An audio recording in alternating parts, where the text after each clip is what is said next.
This is TradeFlow News, bringing you relevant news and insights from around the world. TradeFlow News, enabling trade for SMEs and economies worldwide. These are some of the key topics that we will be looking into in today's program.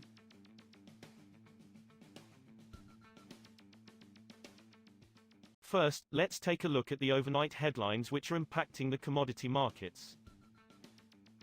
Brent oil prices drifted lower in Asian trade on Tuesday as investors assessed risks of a supply disruption after Iran conducted naval drills near the Strait of Hormuz ahead of nuclear talks with the U.S. later in the day. Brent crude futures were down 0.86%, or 59 cents, at $68.06 a barrel at 0738 GMT, following a 1.33% gain on Monday.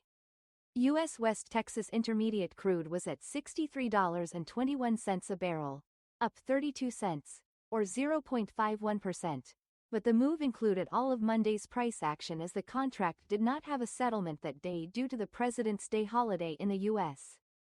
China's Russian oil imports are set to climb for a third straight month to a new record high in February as independent refiners snapped up deeply discounted cargoes after India slashed purchases, according to traders and ship tracking data. Russian crude shipments are estimated to amount to 2.07 million barrels per day for February deliveries into China, surpassing January's estimated rate of 1.7 million barrels of oil per day, an early assessment by Vortexa Analytics shows. Kpler's provisional data showed February imports at 2.083 million barrels of oil per day, up from 1.718 million barrels of oil per day in January. Moving on to the top news in the energy sector. The United States and Iran began indirect talks in Geneva on Tuesday over their long-running nuclear dispute, with a senior Iranian official asserting that negotiations hinge on Washington avoiding unrealistic demands as the U.S. masses a battle force in the region. U.S. envoy Steve Witkoff and Jared Kushner will take part in the negotiations, which are being mediated by Oman, a source briefed on the matter told Reuters, alongside Iranian Foreign Minister Abbas Araghchi. U.S. President Donald Trump said that he would be involved, indirectly, in the Geneva talks and that he believed Tehran wanted to make a deal.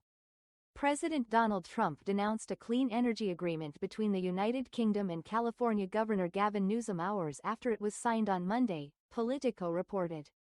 In an interview with the outlet, Trump said it was inappropriate for Britain to be dealing with the Democratic governor.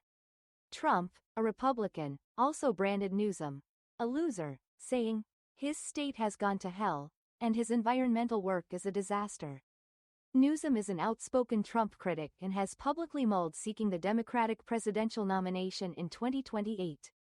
Next, we have the top news in metal market. India is seeking new steel export markets in the Middle East and Asia to offset the impact of the European Union's carbon tax that took effect in January, a government source said. India, the world's second biggest producer of crude steel, ships roughly two-thirds of its steel exports to Europe, where flows have come under pressure following the EU's carbon border adjustment mechanism. Last week, Steel Secretary Sandeep Poundrik said the government would have to take action to support exports hit by Europe's carbon tax. London copper fell in thin Asia trade on Tuesday, as a firmer dollar, coupled with increasing inventories and weak demand, pressured prices. Benchmark copper on the London Metal Exchange dropped 0.6% to $12,773 a metric ton by 0754 GMT. There's a lot of choppiness in the market today and a lot of moves that are exaggerated because of the public holiday, said Kyle Rodder, senior market analyst at Capital.com.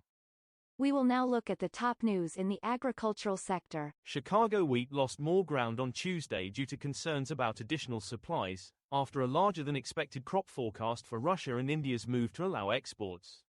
Soybeans slid for a second session as the market pulled back from last week's multi-month highs, weighed down by weak demand from the world's largest buyer, China, during a week-long holiday.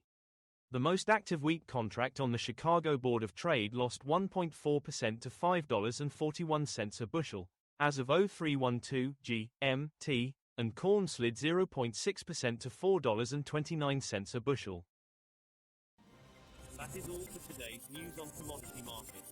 Stay tuned to TradeFlow News as we continue to provide you with more updates. We also invite you to follow us on Twitter at TradeFlow News, which allows you to watch our program on your mobile device or desktop to receive information from there.